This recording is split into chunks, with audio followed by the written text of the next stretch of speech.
Om Swastiastu. Halo sahabat Melajar semua, bagaimana kabarnya? Semoga semua dalam keadaan sehat ya. Pada video kali ini saya akan membahas materi ekonomi kelas 12 tentang akuntansi perusahaan jasa, khususnya proses analisis transaksi dan pencatatan ke dalam jurnal umum. Nah, kita lihat dulu. Secara umum, perusahaan jasa adalah perusahaan yang kegiatannya menyediakan kemudahan, kenyamanan, keamanan, atau layanan profesional lainnya. Kegiatannya menghasilkan jasa, bukan barang atau produk untuk pelanggan. Jadi, memang perusahaan yang bergerak di bidang jasa yang khusus memberikan layanan atau pelayanan jasa, ya. Misalnya pelayanan keamanan, pelayanan penginapan, termasuk hotel pun itu adalah jasa ya. Nah, materi di siklus akuntansi perusahaan jasa ini, jadi namanya siklus itu mulai dari analisis bukti transaksi sampai nanti pada tahap pembuatan jurnal penutup. Kita mulai dari siklus yang pertama. Jadi dasarnya sekali, pencatatan itu adalah sumbernya dari dokumen akuntansi, bukti pencatatan yang terdiri dari, saya hanya contohkan, kwitansi, faktur, nota, memo, ada bukti transaksi internal, bukti transaksi eksternal, seperti itu ya. Bukti-bukti itu akan diidentifikasi dulu dan dalam tahap pengukuran data.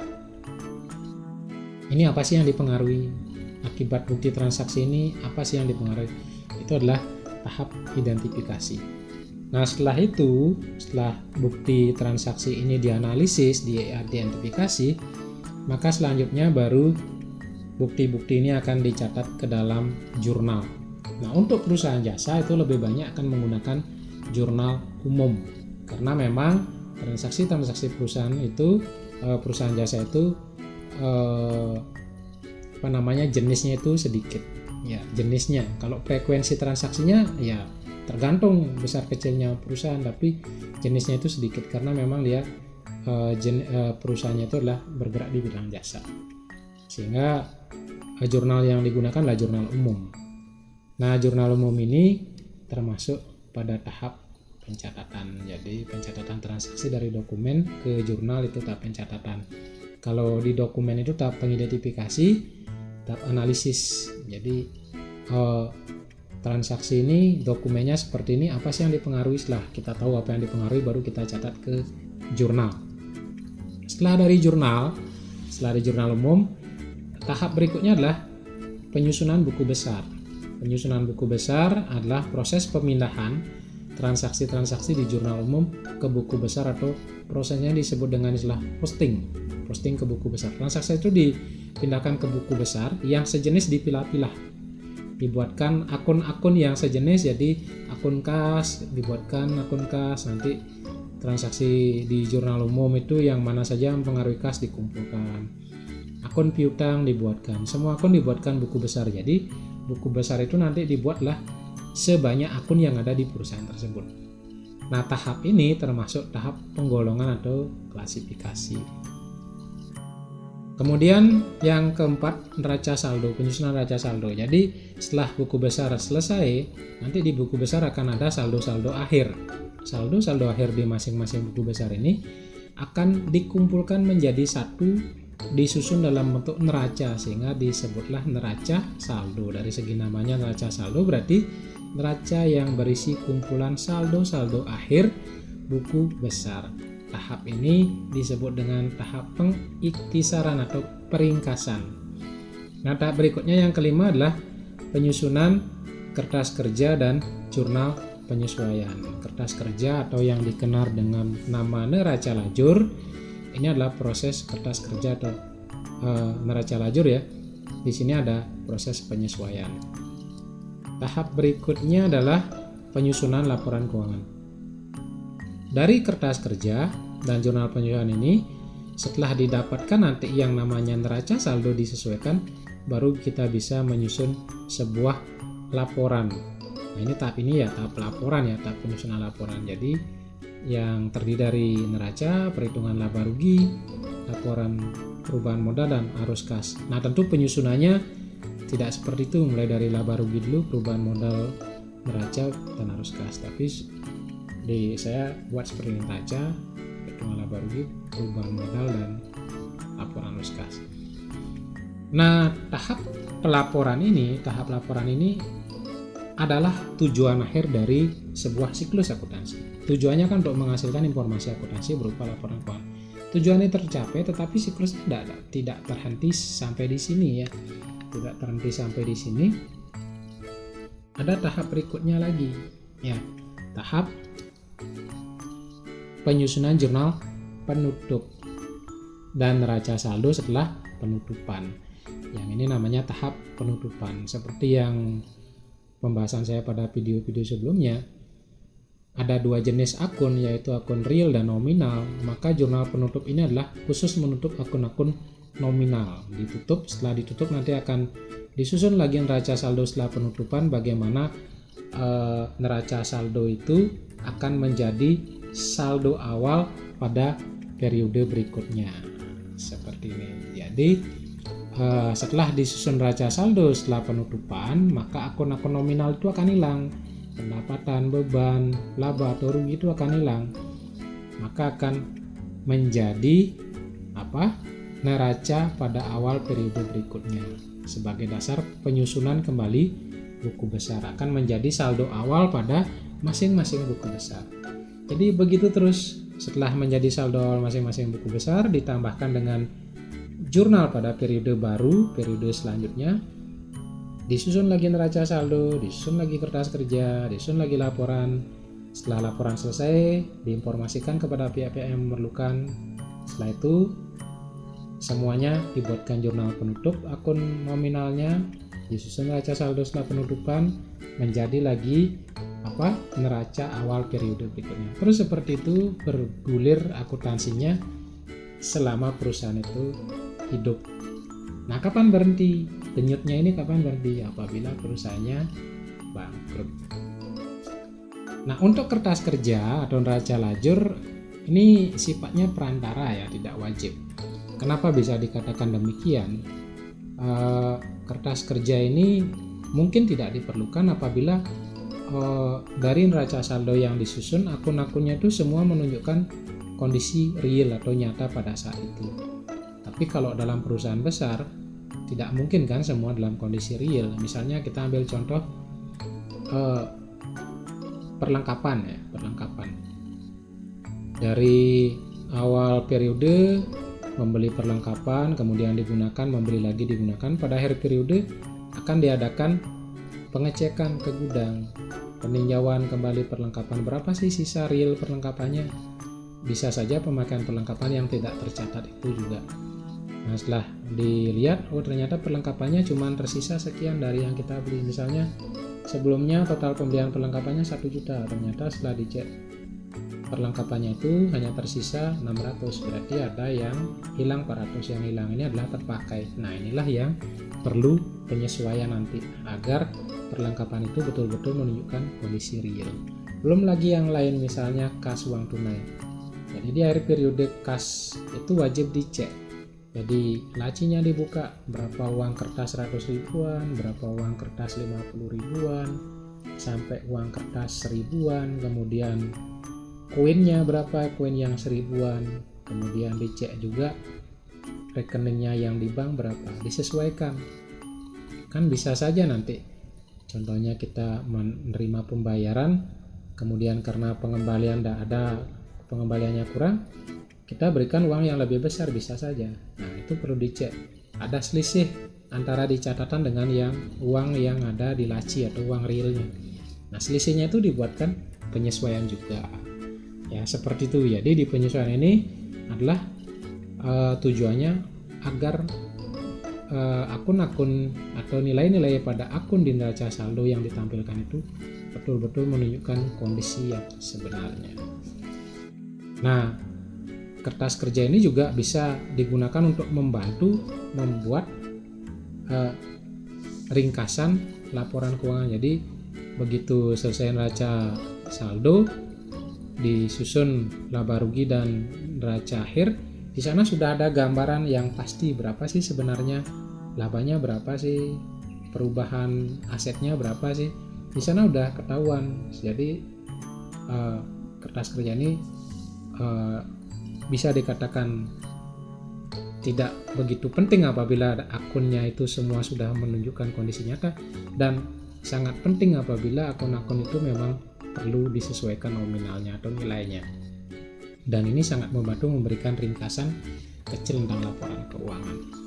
Jadi ini siklus akuntansi dalam satu periode bergulir seperti ini dan tidak terhenti selama perusahaan itu beroperasi ya. Nah, kita akan belajar mulai dari sini di tahap 1 dan 2. Analisis dokumen akuntansi atau analisis bukti transaksi dan mencatat ke dalam jurnal umum. Jadi di video kali ini kita akan belajar menganalisis bukti transaksi dan mencatatnya ke jurnal umum. Baik, kita lanjut. Aturan pencatatan di jurnal umum ada yang namanya debit kredit. Ada yang bilang debit, ada yang bilang debit. Ya, saya tidak mempermasalahkan itu ya, debit kredit. Kenapa kok tidak debit kredit? Karena kreditnya pakai I, debitnya pakai I juga ya. Silakan terus nanti teman-teman silakanlah googling apa sih dasarnya debit kredit ya. Nah, ini teman-teman pakai acuan nanti dalam proses menjurnal. Kapan akun itu dicatat di debit? Kapan akun itu dicatat di kredit? Saya kasih kata kuncinya. Di sini jenis akunnya saya tuliskan harta utang modal private atau dividen pendapatan dan biaya seperti ini ya. Kemudian berikutnya di kolom kedua ada penambahan atau bertambah. Jadi saya singkat bertambah, kemudian berkurang, saldo normal. Nah, harta apabila bertambah dicatat di debit, apabila berkurang dicatat di kredit, saldo normalnya kredit. Jelas ya, harta apabila bertambah dicatat di debit, berkurang dicatat di kredit, saldo normalnya debit. Kelompok harta apa saja sih ada? Ada harta lancar, kas, piutang, perlengkapan, ada harta tetap berwujud, peralatan gedung, ada harta tidak berwujud, hak cipta, goodwill. Nah, itu semua apabila bertambah dicatat debit, apabila berkurang dicatat di kredit, saldonya debit. Hutang apabila bertambah itu di kredit, jadi kebalikannya ya. Apabila bertambah di kredit, berkurang di debit, saldo normalnya kredit. Modal juga apabila bertambah dicatat di kredit, apabila berkurang dicatat di debit, saldo normalnya kredit. Ya, kebalikan dari harta. Kenapa? Ingat teman-teman, rumusnya harta sama dengan utang plus modal. Jadi harta di sebelah kiri sama dengan utang di sebelah kanan sama dengan, sehingga jika ada penambahan nilainya pencatatannya terbalik, pengurangannya juga terbalik. Kemudian pref dividen apabila bertambah itu debit, apabila berkurang kredit, saldo normalnya debit. Pendapatan apabila bertambah di kredit, berkurang di debit, saldo normalnya kredit. Biaya apabila bertambah dicatat di debit, apabila berkurang dicatat di kredit, saldo normalnya debit. Jadi bagaimana aplikasinya sebentar. Khusus untuk di neraca atau akun real ya, yang tadi saya bisa buatkan lagi yang lebih spesifik seperti ini. Ini yang ada di neraca atau akun realnya. Pada kelompok akun harta, ini kan lengannya ya. Kalau saya buat di sini harta sama dengan utang plus modal, ini lengannya akun harta. Di sini menunjukkan apabila ada kenaikan atau penambahan dicatat di debit, apabila ada penurunan dicatat di kredit. Kemudian kewajibannya atau utangnya, apabila ada penurunan ya dicatat di debit, apabila ada kenaikan dicatat di kredit. Sini saya isi kode plus minus ya. Plus itu bertambah, minus itu berkurang. Dari modal juga, kalau berkurang dicatat di debit, kalau bertambah dicatat di kredit. Boleh pakai ini, boleh pakai yang tadi. Untuk akun nominal atau laba rugi, nah seperti ini. Akun pendapatan apabila ada penurunan debit, kenaikan di kredit. Akun bebannya apabila ada kenaikan di debit, ada penurunan di kredit. Jadi terbalik dari dua ini. Kenapa? Ingat, pendapatan bersifat menambah modal, modal bertambah di kredit, sehingga pendapatan bertambah di kredit. Itu ya.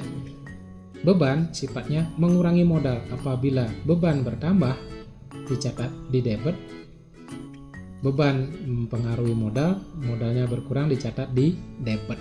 Itu konsepnya ini ya. Tapi saya buatkan seperti ini biar gampang.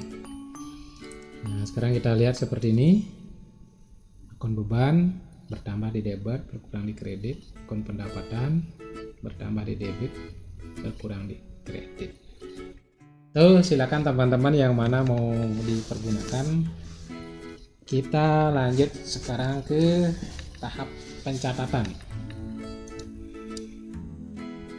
Dari sumber pencatatan, bukti transaksi, kemudian dianalisis, kemudian di jurnal ya. Nanti buku besarnya kita akan bahas pada video berikutnya. Sekarang kita akan membahas ini dulu. Sumber pencatatan ke jurnal, ke buku besar. Tahap-tahap untuk menganalisis, tentukan perkiraan apa saja yang dipengaruhi oleh transaksi tersebut. Jadi ketemu transaksi kita tentukan, ketemu bukti transaksi kita tentukan apa yang dipengaruhi dari transaksi tersebut. Setelah itu tentukan pengaruh penambahan dan pengurangan terhadap harta utang modal, pendapatan dan beban. Tentukan debit kreditnya, kemudian tentukan jumlahnya. Baik, kita sekarang berlatih soal. Konsepnya saya taruh di sini sebagai pengingat yang tadi. Jadi ini paling gampang kita pakai ya. Ada transaksi.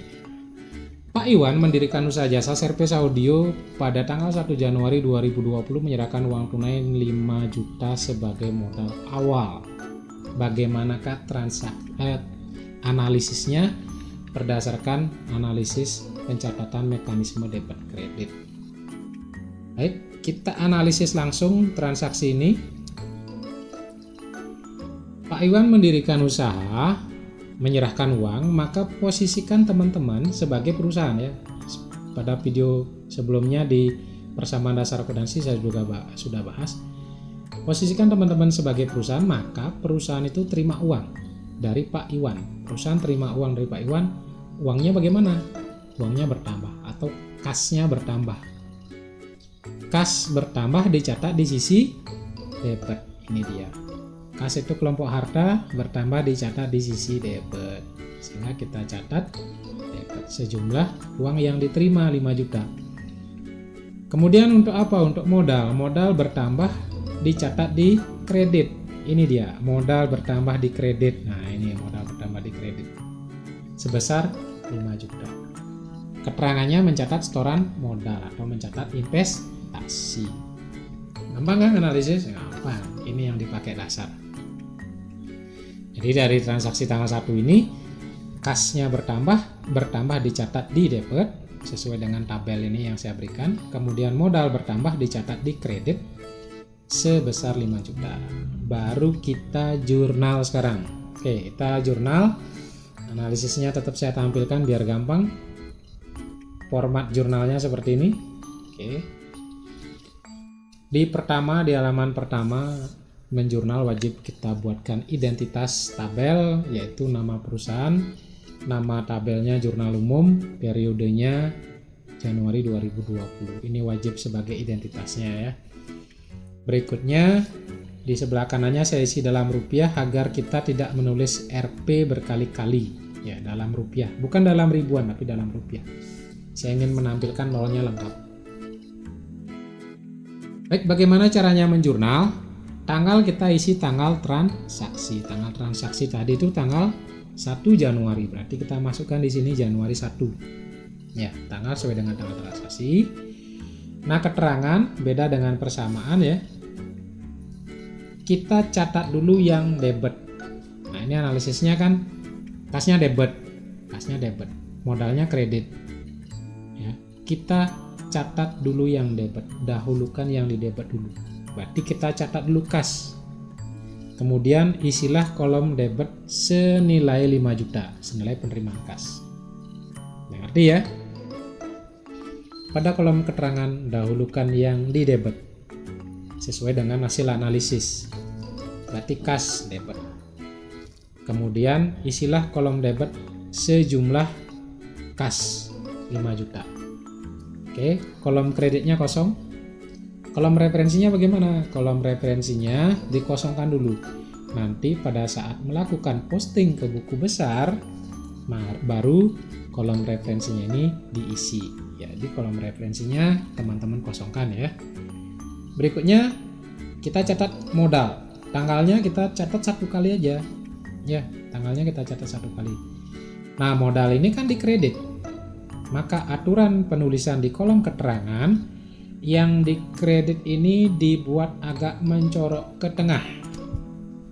Jadi dibuat agak mencorok ke tengah. Jangan lurus dengan kas. Kalau lurus dengan kas berarti pencatatannya tidak memenuhi aturan atau salah. Jadi setiap yang dikredit itu mencorok ke tengah. Jadi kas yang didebit agak ke kiri, minggir di kiri, dan modal yang dikredit agak mencorok ke tengah. Kemudian kita isi di kolom kredit 5 juta. Yang didebit dicoret datar, kolom referensi kosong. Ya, gampang kan?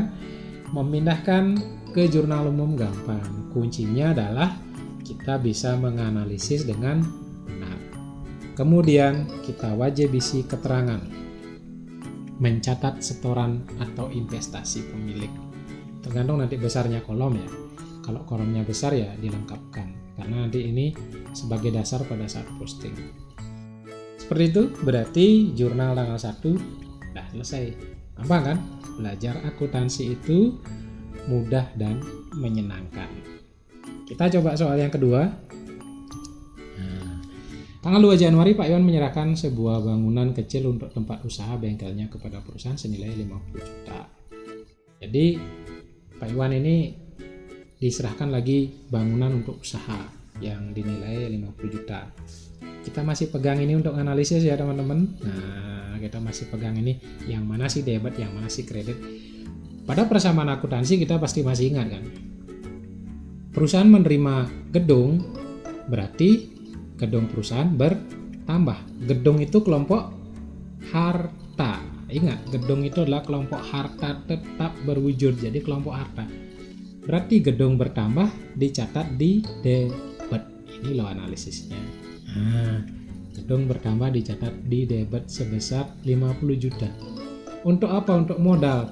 Berarti modal bertambah dicatat di kredit sebesar 50 juta juga.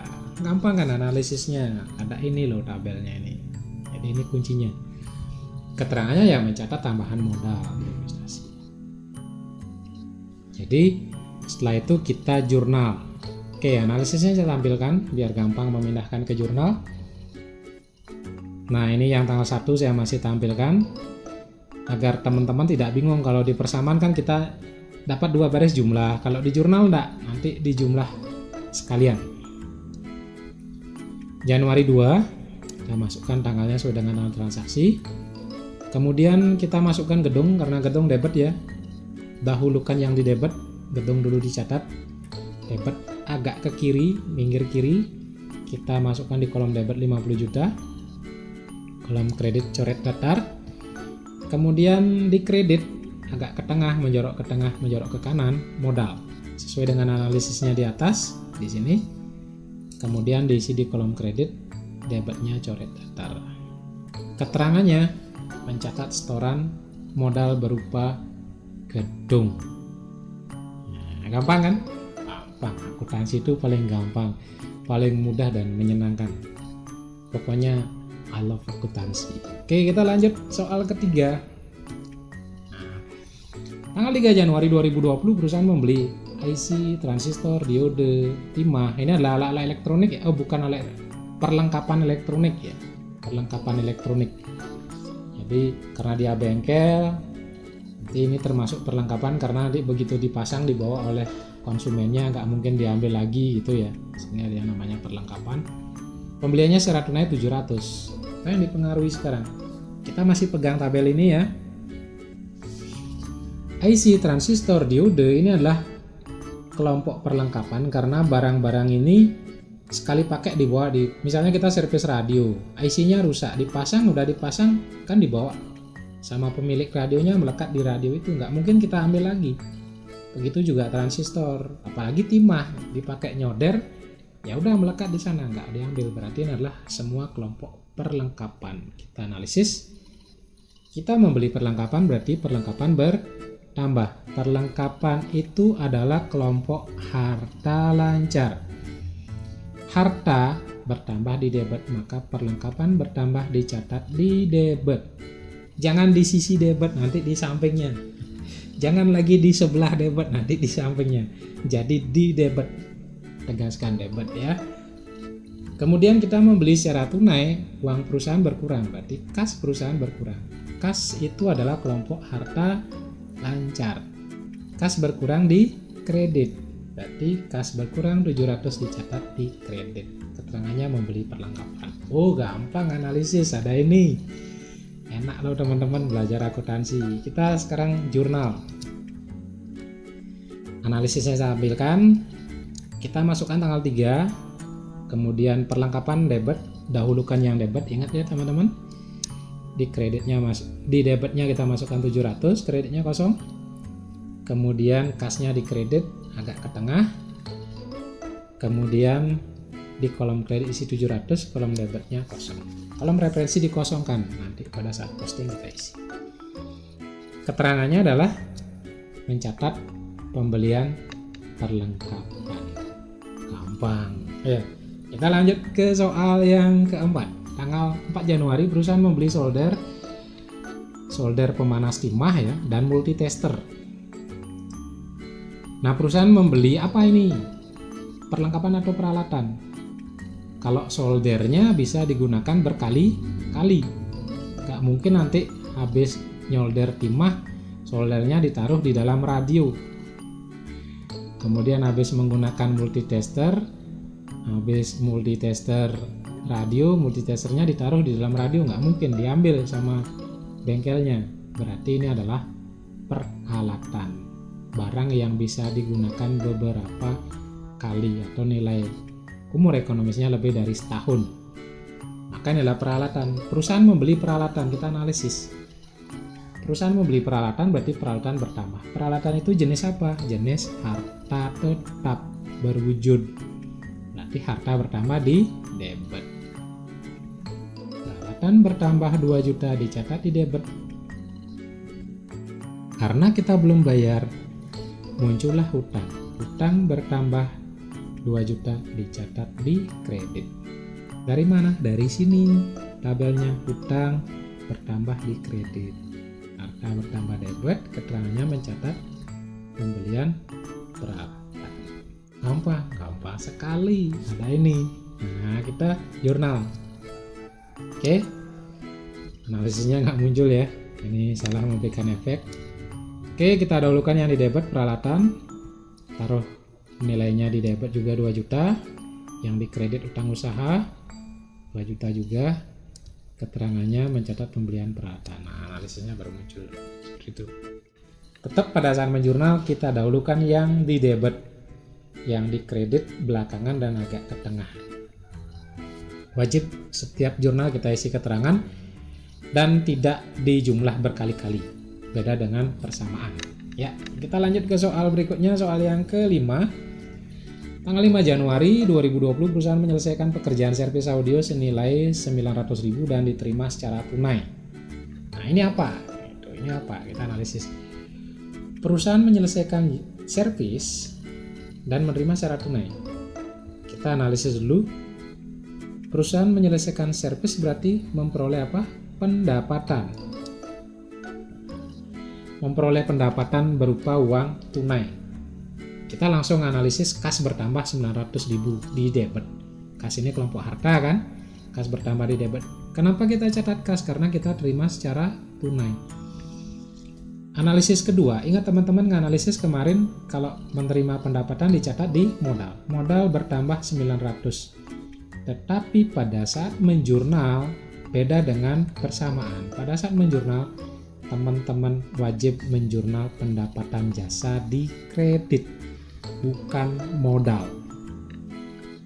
Kapan kita mencatat modal? Apabila kita terima setoran dari pemilik. Ingat, kalau kita terima investasi dari pemilik baru kita catat sebagai modal. Tapi kalau kita memperoleh tambahan modal akibat adanya pendapatan jasa, maka yang di jurnal itu wajib pendapatan jasa. Jadi pendapatan jasa dicatat di kredit sebesar 900. Sehingga jurnalnya seperti ini. Ya. Tanggal 5 kita isi tanggal 5 Januari sesuai dengan tanggal transaksi, kemudian kas di debit ya, seperti ini ya hasil analisisnya, dahulukan kas debit, kemudian nilainya 900.000 di debit sudah, yang di kredit kita kosongkan, coret datar. Kemudian yang di kredit pendapatan jasa, bukan modal. Kalau di persamaan kita catatnya modal, tapi di kolom keterangan kita isi pendapatan jasa. Nah, di jurnal kita langsung catat dia sebagai pendapatan jasa di kredit. Itu bedanya. Hati-hati teman-teman. Kalau di awal-awal kita belajar menjurnal biasanya ini sering salah. Pasti nanti dicatat ke modal. Ingat, pada saat menjurnal umum, maka yang dicatat apabila ada tambahan modal akibat adanya pendapatan, maka yang kita catat adalah pendapatan jasa di kredit. Nilainya kita masukkan di kredit 900, debitnya garis datar. Di keterangan kita mencatat penerimaan pendapatan jasa boleh, mencatat pendapatan jasa boleh, tergantung lebar kolom. Jadi seperti itu ya. Ada perbedaan sedikit dengan persamaan, hati-hati di sini. Tapi tidak usah khawatir karena belajar akuntansi itu mudah dan menyenangkan. Kita lanjut soal yang ke-6. Tanggal 6 Januari 2020 perusahaan membayar listrik sebesar 200.000. Analisisnya, perusahaan bayar listrik pakai apa? Pakai uang. Maka uang atau kas perusahaan berkurang. Dicatat di mana? Di kredit. Ingat tabelnya. Kas itu kelompok harta lancar. Kelompok harta berkurang dicatat di kredit.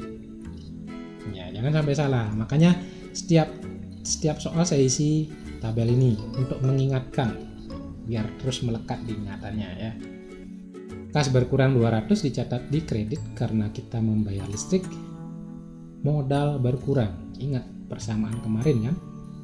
Ada beban modal berkurang 200.000. Tetapi di jurnal umum yang kita catat wajib kita mencatat beban listrik. Beban apa yang terjadi? Kalau bayar listrik ya beban listrik. Kalau bayar gaji ya beban gaji. Kalau bayar upah ya beban upah. Meskipun dia sifatnya mengurangi modal. Makanya saya tetap tampilkan dulu modal berkurang karena ini muaranya dari persamaan yang kemarin. Agar konsepnya nyambung sehingga pemahamannya terus melekat. Kalau saya langsung beban debit 200 seolah-olah tidak ada hubungannya dengan persamaan. Padahal konsep dasarnya itu dari persamaan. Cuman di jurnal kita wajib mencatatnya sebagai beban, tidak lagi mencatat di modal. Kita lihat jurnalnya sekarang. Nah, ini analisisnya saya masih tampilkan. Kas berkurang di kredit, modal berkurang di debit, modal berkurang 200 dicatat sebagai beban di debit. Maka jurnalnya tanggal kita masukkan, yang kita catat pertama adalah beban listrik. Karena beban listrik itu dicatat di debit, dahulukan yang di debit dulu. Beban listrik kita catat di debit 200. Kemudian kas di kredit 200. Nah, gampang kan? Gak usah isi embel-embel modal lagi. Ya, gak usah isi embel modal. Karena dari sini loh hasil analisisnya, konsepnya dari sini muaranya, sehingga muncullah hasil analisis seperti ini. Keterangannya kita catat dia sebagai beban listrik. Seperti itu aja, gampang. Jadi tidak ada lagi pertanyaan, loh modalnya kemana? Ya memang modalnya modalnya berkurang, tapi kita catatnya sebagai beban listrik seperti itu. Makanya nanti ada yang namanya Jurnal penutup, ini akun nominal yang akan ditutup ke modal. Akhirnya ya ke modal juga, tapi prosesnya panjang.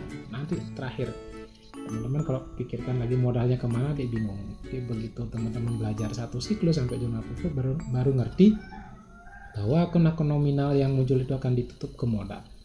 Muaranya ke modal. Yang paling simpel di persamaan langsung kita masukkan ke modal. Tapi di jurnal kita wajib catat sebagai beban listrik. Ya. Baik, kita lanjutkan soal ke-7.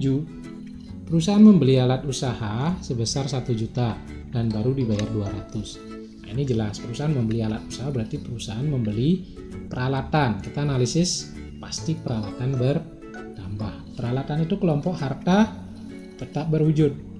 Bertambahnya di debit. Maka peralatan bertambah 1 juta dicatat di debit. Baru bayar 200, berarti kasnya berkurang, dicatat di kredit 200. Kenapa di kredit? Ya karena kas itu kelompok harta lancar ya. Kas berkurang 200 dicatat di kredit. Sisanya timbul apa? Belanja 1 juta, baru bayar 200, ya sisanya timbul utang. Utang usaha bertambah 800 dicatat di mana? Di kredit. Lihat tabelnya di sini. Utang bertambah di kredit. Jadi catat di kredit. Keterangannya mencatat pembelian peralatan secara kredit. Kita masukkan sekarang ke dalam jurnal. Catat dulu yang di debit. Tanggal 7 debit peralatan sebesar 1 juta. Nah, kemudian di kredit ada 2 nih. Ada kas dan utang usaha. Kalau di kredit ada 2, aturan berikutnya dahulukan akun yang berkode paling kecil. Kas sama utang mana kodenya paling kecil? Kas itu kodenya 11 atau kelompok harta lancar 11. Utang itu kelompok apa? Kelompok kewajiban utang usaha berkode 21. Mana yang lebih kecil? Kas. Berarti kita catat dulu kas di sini. Hati-hati ya, catat kas dulu karena kas berkode paling kecil. Catat ke tengah, masukkan di kredit 200, baru utang usaha di kredit 800. Jangan teman-teman berpatokan nilainya, tapi berpatokanlah ke jenis akun dan kode akun yang paling kecil duluan. Kalau di kolom itu ada 2 akun yang akan kita catat. Seperti ini dah. Kas dan utang, mana yang duluan? Kas, karena kas itu kelompok aktif lancar, sedangkan utang itu kelompok kewajiban. Jadi kalau dilihat dari kode lebih kecil kode kas. Seperti itu ya. Baru kita isi keterangan mencatat pembelian peralatan secara kredit. Oh, gampang. Belajar akuntansi mudah dan menyenangkan. Oke, apa-apa itu motivasi loh. Biar nggak takut nanti akuntansi itu rupiah melulu. Bosan ngitung, biar nggak seperti itu ya. Kita lanjut tanggal 8. Tanggal 8 Januari perusahaan menyelesaikan servis sebesar 100.000 dan uangnya belum diterima. Nah, tanggal 8 perusahaan menyelesaikan servis tapi belum terima uang. Timbul apa? Kita menyelesaikan pekerjaan belum terima uang berarti timbul piutang. Piutang bertambah. Piutang itu kelompok apa? Kelompok harta juga. Piutang bertambah dicatat di debit. Karena piutang itu kelompok harta. Kemudian modal bertambah. Kenapa modal bertambah ya? Karena ada pendapatan, kan gitu kemarin konsepnya ya. Modal bertambah 100 dicatat sebagai pendapatan jasa di kredit. Nah itu, ini penekanannya, jangan lagi mencatat modal tapi pendapatan jasa di kredit. Karena ada juga yang menyajikan langsung bukan modal lagi, pendapatan jasa di kredit. Ada yang bertanya nanti, kok bisa pendapatan jasa? Modalnya kok tidak pernah dipengaruhi, maka dasarnya dari sini dulu. Modal bertambah 100 akibat adanya pendapatan, tetapi yang dicatat adalah pendapatan jasa di kredit. Baru kita jurnal. Nah, ini kita masukkan tanggal 8. Piutang yang didebit dulu ya. Di kolom debit kita isi 100, kreditnya coret. Kemudian yang dikredit pendapatan jasa sesuai dengan analisisnya di sini yang dicatat pendapatan jasa di kredit. Status keterangannya mencatat pendapatan jasa. Sudah mulai ngerti kan? Memang saya kombinasikan soal-soalnya, ada yang mempengaruhi harta dan utang, harta dan modal, seperti itu. Sehingga dengan menyimak video ini nanti kalau dikasih soal lain, saya jamin teman-teman bisa. Kita lanjut soal ke-9. 9 Januari Pak Iwan mengambil uang ke perusahaan untuk membeli makan siang. Berarti Pak Iwan ini mengambil uang perusahaan untuk kepentingan pribadi. Terjadilah apa? Prep. Kita analisis dulu. Uang perusahaan diambil berarti kas perusahaan berkurang. Kas perusahaan berkurang dicatat di kredit. Ingat, ini masih ada tabelnya ya. Kas itu kelompok harta berkurang di kredit, jadi kas berkurang di kredit. Terjadi pengurangan modal atau modal berkurang 200 karena ada pengambilan pribadi. Tetapi di jurnal umum kembali lagi pengurangan modal itu jangan dicatat modal tetapi dicatat prep. Ya, modal berkurang kan di debit. Iya, modal berkurang di debit. Maka prep-nya dicatat di debit. Seperti itu, gampang. Prep dicatat di debit. Kenapa prep dicatat di debit? Ya karena prep itu mengurangi modal berkurang di debit. Ini kita jurnal. Kita catat dulu yang di debit. Tanggal 9 prep Pak Iwan dilengkapkan di debit 200, kolom kredit kosong. Kemudian yang di kredit kas 200, diisi juga kolom kredit, nominalnya 200, nilainya 200, kemudian mencatat pengambilan pribadi Pak Iwan. Gampang kan? Gampang. Ingat, jangan mencatat modal lagi, tapi prep. Kalau di persamaan kita kan keterangannya prep, keterangannya pendapatan, keterangannya beban. Nah, sekarang di jurnal itu yang kita catat. Kecuali setoran investasi baru kita catat sebagai modal. Gampang sekali ya. Kita lanjut. Tanggal 10 Januari perusahaan mendapat pinjaman dari Bank BRI sebesar 5 juta dan uang ini digunakan untuk modal. Nah, gimana analisisnya? Hati-hati. Meskipun ada bahasa untuk modal, hati-hati. Yang pertama, perusahaan mendapat pinjaman uang. Uang perusahaannya bagaimana? Bertambah. Kas bertambah 5 juta dicatat di debit. Kemudian kita minjam di bank, berarti kita punya utang. Utang Bank BRI bertambah, dicatat di kredit. Kenapa ya? Utang bertambah di kredit. Harta bertambah di debit. Modalnya gimana Pak? Gak usah dicatat, itu habis perkara sampai di sana aja. Kalau teman-teman catat lagi di modal, coba masukkan ke rumus harta sama dengan utang plus modal. Kasnya kita masukkan 5 juta di harta sama dengan yang di utang kita masukkan 5 juta. Kalau kita masukkan lagi 5 juta, seimbang apa enggak? Ya, seimbang kan? Seimbang, maka ini adalah bisa dikatakan soal pengecoh dengan embel-embel uang ini digunakan untuk modal usaha. Ya mau gunakan untuk apa?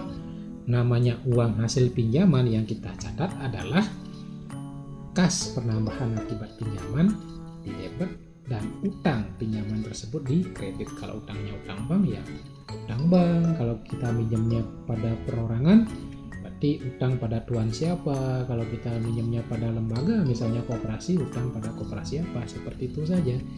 Modalnya tidak ditaati meskipun digunakan untuk modal. Nah itu ya, baru kita jurnal. Hasil analisisnya saya tampilkan. Kas bertambah 5 juta dicatat di debit, utang Bank BRI bertambah dicatat di kredit. Kita tidak mencatat modal lagi meskipun itu untuk modal. Jadi cukup sampai di sini analisisnya, habis perkara. Ya. Kita masukkan tanggal 10 Januari. Kas di debit 5 juta.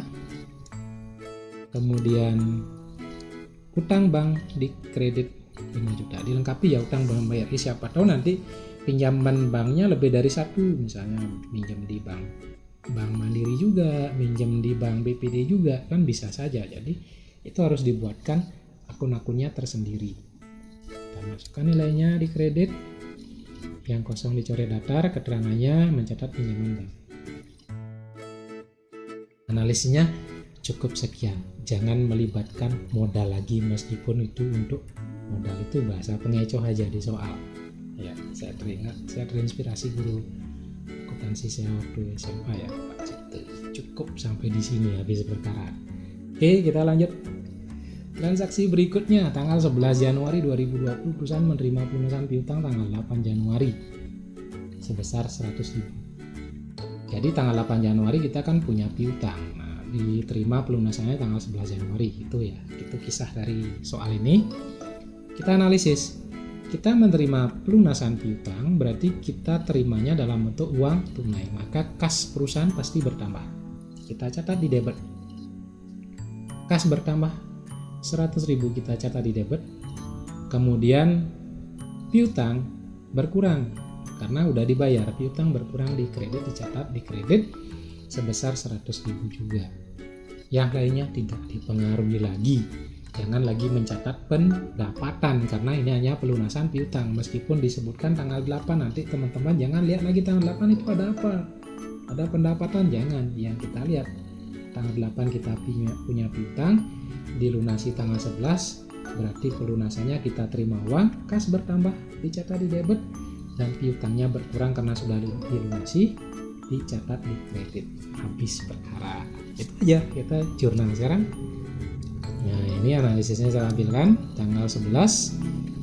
Dahulukan yang dapat dulu, kas sebesar 100, yang di kredit piutang sebesar 100. Nilainya kosong, keterangannya mencatat perumahan. Oke, belajar akuntansi mudah dan menyenangkan. Soal berikutnya tanggal 12 Januari 2020 perusahaan membayar utang atas transaksi tanggal 7 Januari 2020 sebesar 200.000. Nah, di sini kembali lagi ada hubungannya dengan tanggal-tanggal sebelumnya. Tanggal 7 Januari kita membeli belum bayar. Nah, sekarang kita mau bayar nih 200 saja dulu. Bagaimana penyelesaiannya? Kita lihat analisisnya. Utang usahanya ya berkurang karena kita sudah bayar. Utang berkurang dicatat di mana? Di debit. Lihat kolomnya ini, utang berkurang di debit. 200 ya. Kita bayar utang dengan uang, berarti kasnya berkurang juga. Kas berkurang dicatat di kredit. Kas itu kelompok harta di kredit. Udah selesai analisisnya, gampang. Keterangannya mencatat pembayaran utang usaha. Kita jurnal. Tanggal dimasukkan 12 Januari. Masukkan dulu yang di debit. Jangan kas dulu ya. Teman-teman jangan nanti kadang terbiasa kas debit, jangan. Jadi dahulukan yang di debit. Yang di debit itu adalah utang usaha 200.000. Berarti utang usaha debit. Kolom debitnya 200, kolom kreditnya kosong, dan yang di kredit kas. Kolom kreditnya 200, kolom debitnya kosong. Keterangannya membayar pembayaran utang usaha. Ya, gampang. Bagaimana hasilnya? Setelah tadi kita belajar menjurnal 12 transaksi, saya tampilkan muka jurnalnya seperti apa, nanti cocokkan dengan teman-teman. Nah, ini saya jelaskan detail dulu ya. Nama perusahaan muncul seperti ini dalam rupiah. Ini cuman muat di 3 transaksi, 3 tanggal. Maka ini saya anggap halaman ya, halaman atau slide 1 ya. Kalau teman-teman di buku tempat mengerjakannya cukup semua tanggal, berarti jurnalnya ini cukup halaman 1 saja. Halaman jurnalnya halaman 1. Kalau nanti menggunakan 2 halaman, berarti halaman 1 dan halaman 2. Nah, ini adalah halaman pertama jurnal saya, halaman 1. Di sini saya isi halaman 1 di pojok kanan atas. Berarti ini adalah jurnal halaman 1. Di halaman 1 ini kita wajib jumlah. Berapapun isinya, ya di halaman 1 ini berapapun isinya kita wajib jumlah seperti ini. 5 juta tambah 50 juta tambah 700, berarti 55 juta 700 di kreditnya sama, seimbang. Berarti jurnalnya benar. Seperti itu. Wajib kita jumlah per halaman jurnal. Dan kalau jurnalnya lebih dari 1 halaman ya kita isi halaman 1, halaman 2. Kemudian saya lanjutkan ke jurnal halaman berikutnya. Nah ini saya anggap ini halaman kedua. Kenapa? Karena di slide saya ini nggak cukup. Kalau pakai buku folio ya pasti cukup. Cuman 12 tanggal transaksi ya pasti cukup. Tapi saya karena pakai slide nggak cukup, berarti ini halaman kedua yang muat hanya dari tanggal 4 sampai tanggal 6. Nah, kalau seperti ini teman-teman punya jurnal lebih dari 1 halaman, wajib mencantumkan jumlah pindahannya ini dulu. Ya, jumlah pindahan diambil dari jumlah halaman sebelumnya, diambil dari jumlah halaman 1 yang di sini. Nah, ini yang kita ambil. Kita masukkan ke sini. Debit dan kredit. Baru kita melanjutkan menjurnal sampai halaman itu penuh. Nah kalau penuh lagi kayak gini, kita jumlah lagi ya, ini kita jumlah lagi. Ini jumlahnya 58.800. Karena masih ada sisa tanggal, saya buat di halaman ketiga seperti ini, halaman ketiga. Nah kan di halaman ketiga ini jumlah pindahannya saya ambil dari jumlah paling bawah di halaman kedua, saya masukkan. Baru kita lanjutkan lagi, kita jumlah lagi karena ruangnya udah nggak cukup, seperti itu ya. Seperti itu kita lanjutkan lagi di halaman keempat. Nah ini jumlah pindahannya kita masukkan dulu, baru kita jurnal lagi, dan inilah jumlah terakhir. Silakan teman-teman di cross check. Kalau saya ada salah nanti silakan dituliskan di komentar. Jadi saya tekankan kalau teman-teman cukup menggunakan 1 buku folio bikin jurnal berarti 1 halaman saja, silakan 1 halaman. Tapi kalau masih menggunakan buku tulis yang kecil nggak muat jadi 2 halaman, berarti nanti jurnalnya diisi 2 halaman, halaman 1 dan halaman 2. Nah di latihan ini, di video ini, karena saya menggunakan slide saya nggak muat, saya menjadikannya 4 halaman. Nah pengerjaannya seperti ini, jumlah pindahan dulu di atas, baru kita lanjutkan lagi. Ini jumlah pindahan ini kelihatannya sepele tapi wajib untuk meng-cross check juga ke halaman sebelumnya, betul apa enggak, biar nanti jumlah berikutnya gampang, biar enggak kebat-kebit seperti itu ya. Jadi itu belajar jurnal umum mudah dan menyenangkan. Mudah bukan? Pasti mudah. Nah karena mudah saya berikan tugas. Oke teman-teman, silakan ini di print screen, kemudian silakan dikerjakan. Ada beberapa transaksi, hasilnya nanti silakan kerjakan di buku tugas folio tulis tangan, kemudian hasilnya di foto, di upload di kolom Google Classroom ya, sesuai dengan permintaan nanti guru-gurunya mau di mana. Ini adalah latihan untuk memantapkan lagi bahwa belajar akuntansi itu mudah dan menyenangkan. Oke, sekian dulu video kali ini. Kalau bermanfaat silakan di like, di share juga, disebarluaskan biar banyak yang tahu, dan yang belum berlangganan silakan di subscribe. Akhir kata, karena kita masih di situasi pandemi COVID-19, tetap ikuti protokol kesehatan yang ketat dan semangat pagi.